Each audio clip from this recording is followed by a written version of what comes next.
My name is Genevie Thornton, and I'm 34 years old. And 6 months ago, I walked into a lawyer's office expecting a family conversation and walked out realizing I had already been written out of my own family because I sat there and watched my parents calmly hand my sister everything: the house, the business, the trust fund, while I was given absolutely nothing.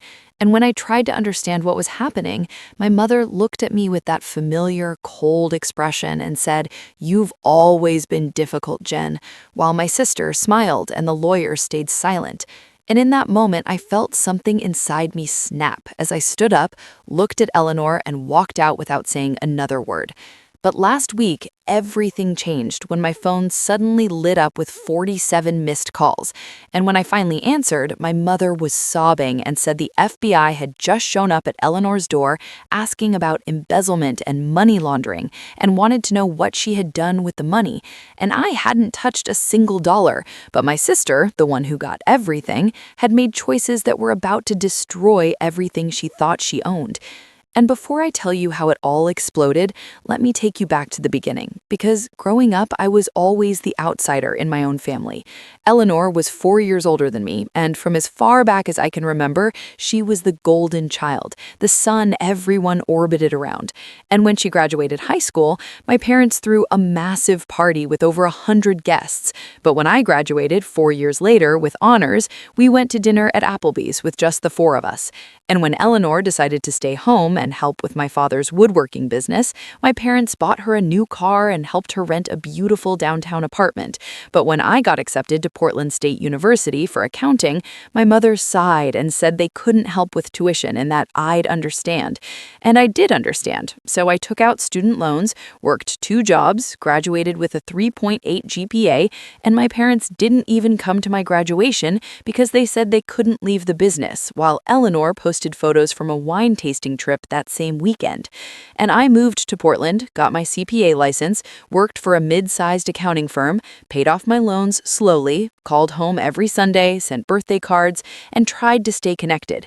But every conversation always revolved around Eleanor and how hard she worked and how much she sacrificed, while I was just the one who left. And 2 years before the lawyer meeting, my mother called me in a panic about tax deadlines and asked me to look at their books. So I flew home on my own dime and sat at the kitchen table with piles of receipts and spreadsheets and noticed nearly $80,000 in undocumented cash withdrawals, scribbled in Eleanor's handwriting. And when I asked my mother about it, she shut down, and Eleanor accused me of interrogating them and said I didn't work there and didn't get to tell them what to do. And when I warned them about IRS audits, my mother said I was paranoid and complicated and that this was why they didn't ask me for help. And I left feeling dismissed and unheard. Then the email came from a lawyer about a mandatory family meeting regarding estate matters, and I thought maybe they were finally acknowledging Grandma Dorothy's will that promised equal shares to both granddaughters. But when I walked into that meeting, they were already inside, laughing and prepared with folders, while I sat at an empty table.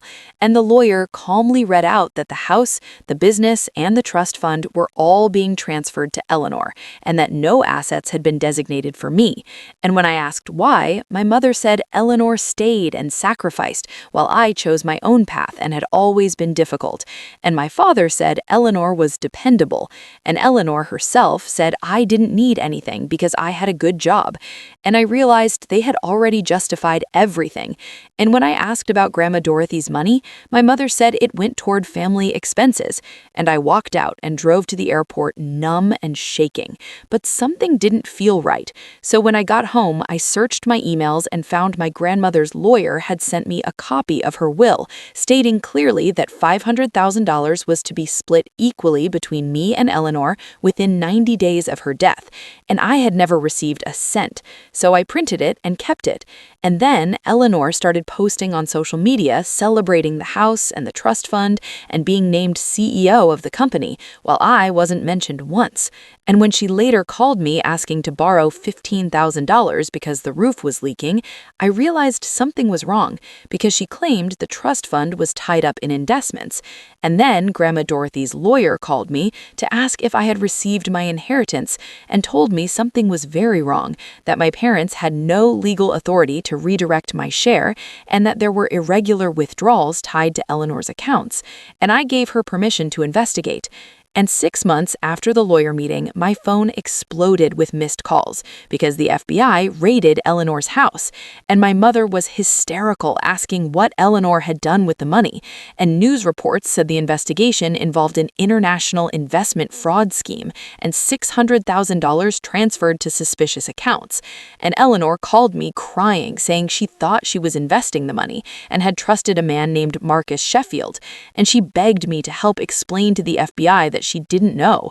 But I told her I couldn't, and that half that money was mine, and she had moved it without due diligence. And my father accused me of being stubborn and cold, but I reminded him that I had warned them about financial irregularities years earlier, and they had dismissed me as paranoid. And I left them an email clearly stating I would not be involved and was simply protecting myself. And my mother called me heartless, and Eleanor said she'd never forgive me.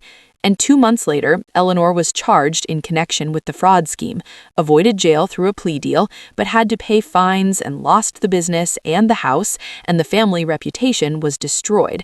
And I felt no joy, only sadness that everything had fallen apart. But Grandma Dorothy's lawyer called again and told me the court-approved redistribution of the estate, and I would finally receive my $250,000. And I chose not to sue my parents and sister because I didn't want to spend years fighting them. And when the money arrived, my mother texted saying she hoped I was happy now. My father said she was hurt, but my cousins and friends told me I deserved better. And I paid off my student loans, bought a small condo, created a scholarship fund in my grandmother's name for first-generation students, saved the rest, and finally felt free. And I realized walking away from that lawyer office wasn't the lowest moment of my life. It was the beginning of my independence, because I stopped waiting for my family to see my worth and started building a life where I didn't need their approval anymore.